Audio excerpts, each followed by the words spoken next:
Thanks for coming, everybody. Some of you may think that this is a peculiar topic for a LOHAS conversation, but I think exactly the opposite. I think it fits for reasons that I hope to convince you of. But before I begin, let me just sort of give you a summary of what I'm going to be talking about.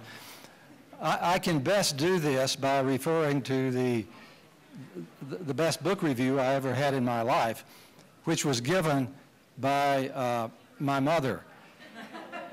It was 1982 when my first book was published, a book called Space, Time, and Medicine. And someone came over to my mother's house in this tiny little town in Texas and said, well, what do you think about Larry's new book? And my mom, without any hesitation whatsoever, said, well, to tell you the truth, I can't understand a word of it, but if my boy wrote it, it's right. So I'm just going to talk to you about what's right today. If anyone has any disagreement, they may go take it out with Mom. So first off, why in the world would LOHAS consider this an appropriate topic for a conversation? We know that from studies and surveys that have gone on at Stanford School of Medicine for the past 15 years, that there is a profound connection between your consumer base and the people who opt to go outside of conventional medicine to participate in something called alternative or complementary or integrative medicine. If you ask these people why they do that, a considerable proportion will say that they have had some sort of spiritual experience, some sort of transformational experience which vastly affects how they view the world. I mean, this is an alteration of your basic worldview that these people describe. And they see in alternative and complementary medicine the representation of the worldview that feels most comfortable to them. And so I think we can say that these individuals don't really separate their personal health so much from environmental health. And they turn out to be concerned with environmental issues and sustainability. Now, this is sort of I think, a thumbnail sketch of your typical cultural creative, Paul Ray's term, which you all appeal to. And these people who opt for alternative medicine often involve themselves in social activism and specific consumer patterns, which you all know too well. But there's another overwhelming reason, I think, why anybody affiliated with LOHAS should be interested in spirituality issues. And it has to do with your own health. If for no other reason than selfish personal reasons, these issues, I think, should concern everybody here. And I will give you reasons as we go on why that should be true. What I'm saying is that spiritual issues are concerned with your own sustainability, with your longevity. We know that people who involve themselves in spiritual practice and keep it up live on average 7 to 13 years longer than people who don't. And I have to tell you, it doesn't seem to make much difference which spiritual path you pick. It's dedication and persistence that seems to make the difference. And we'll discuss what some of those reasons might be as we go along. Now, I would like to put this discussion in a kind of a historical context, so I want to invite you to drop back with me in history to a period in our country when medicine first began to become scientific. We know when that was with fair specificity. It was during the decade of the 1860s. The American Civil War was going on. Prior to that time, I'm telling you, medicine in the U.S. was not a pretty sight. And you just have to recollect some of the therapies that were very popular then to get the feel.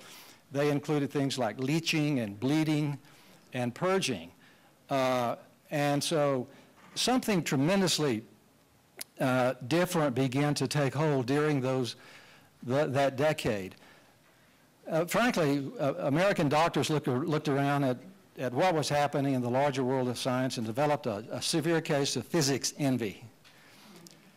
And they began to want to embody the precision and predictability that was being represented at that time in classical physics, Newtonian physics, mechanical physics.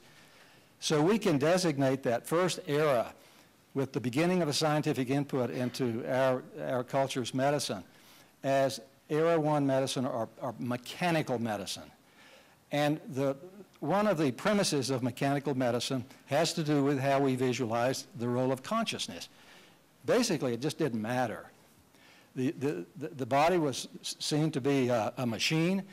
Consciousness was viewed as being confined, God knows how, but confined to the brain and produced by the brain.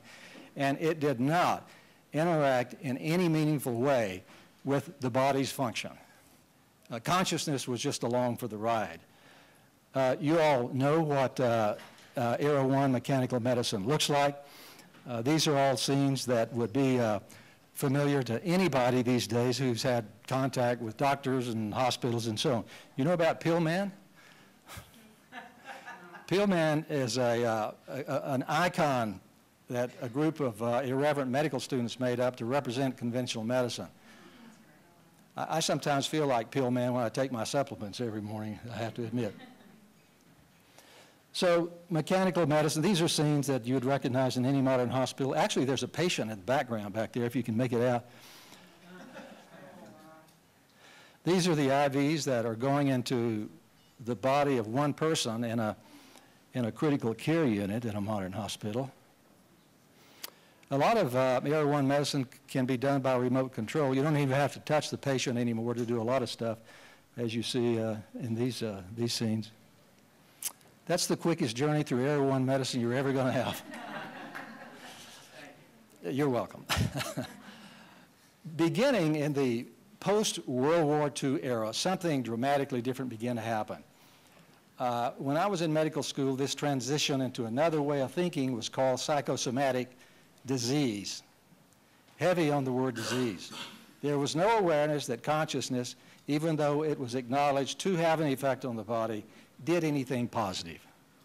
It was all negative. Hypertension, peptic ulceration of the stomach or duodenum, headaches of various sorts, and so on. But Era 1 medicine was a break, a significant departure from, Era 2 was a significant break from Era 1 because it had a different view of consciousness. At long last, consciousness was acknowledged to have some sort of function within the body. And this was a huge difference from Era 1. You all know what Era 2 therapies look like. Imagery, visualization, various forms of self-regulation, hypnosis from someone else or hypnosis or self-hypnosis, meditation, yoga would qualify. One of my favorite therapies is biofeedback because I've had some intense personal experiences with my own health issues of classical migraine headache, which resolved within 6 weeks of biofeedback training when nothing else in conventional medicine would work. We are justified now in advancing a new kind of medicine, which I want to call Era 3 medicine, and I want to call it non-local medicine. And you can just bracket that term non-local because we'll be explaining that in a bit. Basically, this is a radical new view of the operations and origin of consciousness. Non-local medicine, or Era 3 medicine, suggests that you cannot confine consciousness to the brain or even to the body. It is distributed non-locally, probably infinitely in space and in time. Moreover, we cannot confine consciousness even to the present moment, to specific locations in time, as we'll see in a moment. Now, I think it's probably important to take a stab at defining spirituality. I would wager that this term would be defined slightly differently by everyone in this room, but this is a general way of defining it. I take spirituality to be the sense of connectedness with something higher, something that goes beyond the sense of the ego and the personal self, whatever term you want to attach to that, whether that may be simply the transcendent, God, goddess, Allah, the universe, an overwhelming sense of beauty and order, you name it.